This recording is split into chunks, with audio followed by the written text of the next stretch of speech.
မြင့်မြတ်တယ်မြင့်တယ်ဆိုရာထူးကုန်တွေတိုင်းနေမှာမဟုတ်တာဖြူတာမဲတာလှတာမလှတာလည်းမဆိုင်ဘူးတရားဟောကောင်းတာမကောင်းတာလည်းမဆိုင်ဘူးဗျာဒါလက်တွေ့လဲကြတယ်ရိုးလဲရိုးတယ်ရှင်းရှင်းလေးပဲရှင်ဗျာမြင့်မြတ်တဲ့သူတွေဆိုတာသူတော်ကကိုယ့်ထက်သားသွားတဲ့ဟာကိုသဘောကျကျင့်တတ်တယ်အားရဝမ်းသာတယ်ချီးကျူးနိုင်တယ်မမြင့်တဲ့သူတွေကတော့ပါသူတော်ကကိုယ့်ထက်သွားအဲ့သူတော်ဘာဆိုတာကိုယ့်ဆရာဖြစ်ရင်ဖြစ်မယ်ကိုကျေးဇူးပြုခဲ့ဦးတဲ့သူဘယ်သူပဲဖြစ်ဖြစ်ဗျာကိုယ့်ထက်သားသွားရင်ပါဖြစ်မနာလိုစိတ်ကသားဟုတ်ပလားအဲ့ဒါရောဂျေဝင်တယ်လို့ပြောတာဟုတ်လား jealous ပါနော်အဲ့ဒါမနာလိုစိတ်တွေနောက်မနာလိုပြီးရင်ဘာဖြစ်အောင်လဲဝင်တိုးလာမယ်မစ္စရိယအဲ့ဒီရောမစ္စရိယသုတ်ကတတိထားမယ်ဘုန်းကြီးတွေကိုအဓိကထားပြီးဟောထားတာဟုတ်ဗျာဟုတ်လားဒါတတိယတော့သူများပေးတာကမ်းတာနဲ့ယက်တည်ရတာဘုန်းကြီးဆိုတာရှင်များတို့အာမနာတန်ပြောရင်ဟုတ်ဘူးလားစီဝါရေးလှုပ်လို့မှမရသူများပေးတာကမ်းတာနဲ့ယက်တည်အဲ့ဒီမှာတတိယတို့ကဘာဖြစ်လဲ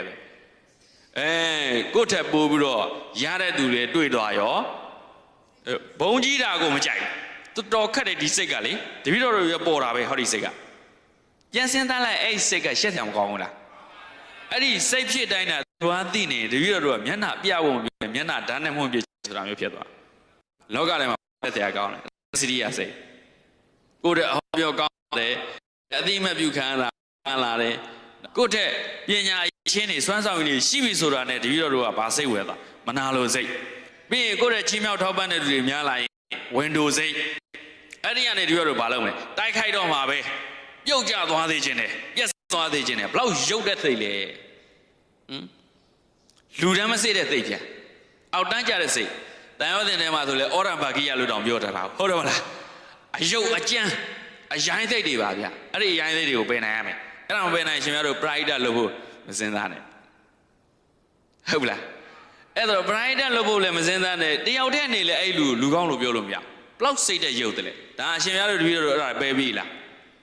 းမပယ်ရဘူးအပြည့်ပဲနော်ရာနှုန်း100အပြည့်ရှိတယ်နော်ရှိပေမဲ့ဒီတို့ကသူတော်ကောင်းလေ့ကျင့်လုပ်တဲ့နေရာမှာအဲ့ဒါမထားသင့်ဘူးဆိုတဲ့အတွေးလေးကိုများများတွေးပေးရတာဒါပါပဲဗျာဟုတ်လားအဲ့ဒါကိုနိကမသင်္ကပ္ပလို့ခေါ်မယ်ဟုတ်လားဒီအတွေးတွေမကောင်းဘူးဟဲ့ဆိုပြီးဒီအတွေးတွေကိုဒီတော့ canceling လုပ်ပေးရတာများများအဲ့တော့ဒီတို့ဒီကိုယ့်ကို awareness ဖြစ်နေဖို့လိုတယ်ဒါ self awareness မှာလည်းပြောခဲ့တယ်ကိုယ့်ရဲ့ emotion တွေကဘာလဲအိဒါမစ္စရိယဘက်ကိုသွားနေသလားသူတော်ဘာကိုပြည့်စည်လို့စိတ်တွေများနေသလားဆွဲချခြင်းတဲ့စိတ်တွေများနေပြီလားအဲ့ဒါဆိုဒီတို့က awareness ဖြစ်ပြီးတော့အဲ့ဒါတွေဘာလုပ်အောင်လဲ emotional control လုပ်အောင်ဟုတ်ပြီလားဗျာနော်အဲ့ဒါမလုပ်နိုင်ဘူးဆိုဒီတို့ဘာဖြစ်သွားလဲလူယုံမာကြီးဖြစ်သွားလိမ့်မယ်နော်လူလဲလူယုံမာလောတကဒိတ်တာတို့ဘုန်းကြီးယုတ်ကြီးဘာဖြစ်သွားလဲအရင်ကနော်ကဘာပေါင်းအများကြီးဟုတ်လားဘောပေါင်းများစွာဒီတို့အောက်တန်းနောက်တန်းကျလာလိုက်တာ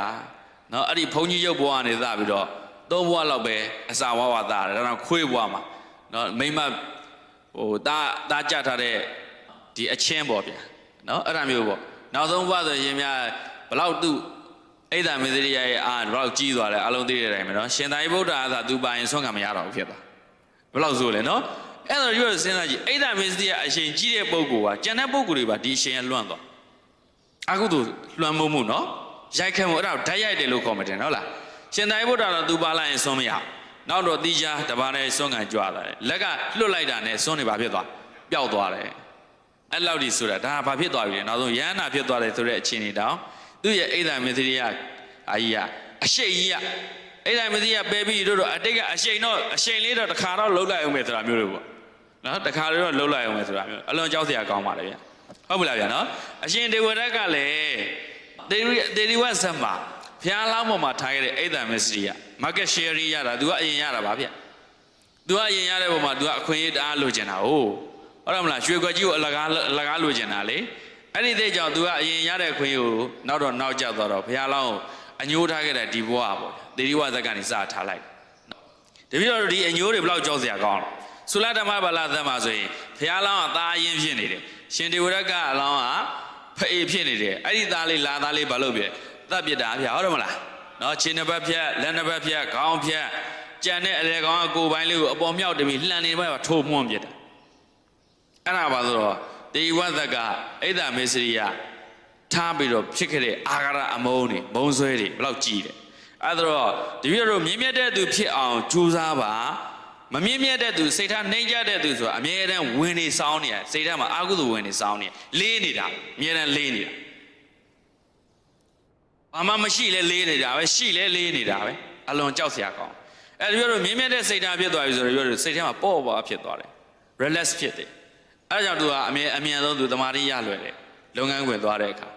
ဉာဏ်တွေထက်မြက်လွယ်တယ်ဒါကြောင့်တပည့်တော်တို့ဓာတ်တွေပြင်ဆင်ရမမြင့်မြတ်တဲ့သူဆိုတာအခုရှင်များတို့ကိုယ့်နဲ့ကိုယ်တနေ့ပြန်စဉ်းစားပါဘယ်စိတ်ပေါ်လဲပေါ့မြင့်မြတ်တဲ့စိတ်ပေါ်တယ်ဆိုရင်ကောင်းတယ်အဲ့ဒါကိုပြီး appreciate လုပ်ပေးရမယ်ကိုယ်စိတ်ကိုဟုတ်ပြီဒီစိတ်မျိုးများလုပ်တာများမွေးတာကုသိုလ်ပျော်မွေးတဲ့စိတ်ပြန်နိက္ခမသင်္ကပအတွေးနေဟုတ်လားအဲ့တော့အာကုသိုလ်ဘက်ကိုရောက်သွားပြီသူတို့ကိုနှိမ့်ကြဖို့ပျက်စီးဖို့စိတ်ပူအောင်စိတ်ရှုပ်အောင်အလုံးရှုပ်သွားအောင်တန်တရားတွေများသွားအောင်ဘေးဒုက္ခတွေရောက်လာအောင်အဆွဆွဲကဲ့ရဲ့တွေပြည့်တင်မှုတန်းတွေကိုအများကြီးခံအောင်ကြောင်ထိုးခံအောင်အမျိုးမျိုးပေါ့အဲ့လိုလှုပ်လိုက်ပြီဆိုဘာဖြစ်သွားအဲ့ဒီလှုပ်တဲ့သူတူရင်းဖြစ်စေအဖွဲသေးလိုက်ဖြစ်စေအဲ့ဒါဘာဖြစ်တာယုံညံ့တဲ့သူတွေပဲဟုတ်လားအရှင်မြတ်ဘယ်လိုလူတွေပဲရောက်ချင်တာလဲအရှင်မြတ်တော့ဒါတပည့်တော်တော့မြင်းမြတ်တဲ့သူဖြစ်ရှင်တာဒါပေမဲ့တပည့်တော်ရုပ်နေတော့မယ်ဒါကြောင့်ကိုယ့်အနေကိုအခန်းနဲ့ကုတ်နေတာအခန်းနဲ့ကုတ်ပြီးတော့ကိုယ့်အကိုပြန်ပြီးတော့စိတ်ထဲမှာ noise ဒါအောင် mental noise လို့ခေါ်တယ်နောက်တော့ hindrance hinder နိဝရဏတွေကိုပြောတာပါဗျာကုသိုလ်ဖြစ်စေတဲ့နော်စိတ်ဆွမ်းအားတွေကိုနှောက်ယှက်လုပ်တာ jam လုပ်တဲ့ဟာအဲ့ဒီ hindrance ဒီနိဝရဏတွေပြီးတော့ cancellation လုပ်ပေးရအဲ့ဒါပြီးတော့ဖုန်းတွေလေးလာတဲ့က cancellation လုပ်ပေးတယ်ပြီးတော့စိတ်တွေလေးလာတဲ့ကရှင်မတို့ cancellation လုပ်ပေးလားဟုတ်လားစိတ်တန့်ရှင်းလို့ဖြစ်လားအဲ့ဒါသတိထားရမယ်ဟုတ်လားအဲ့ဒါဆိုတော့ဒီလိုဒါမြင်းမြတ်တဲ့သူတွေမမြင်းတဲ့သူခွဲခြားပြတာလေးကလက်တွေ့ကြတယ်လောကနဲ့တစ်ထက်ထဲကြတယ်ဆိုတဲ့ဟာလေးပေါ့ဒါအရှင်များတို့အားလုံးသိပြီးသားပဲ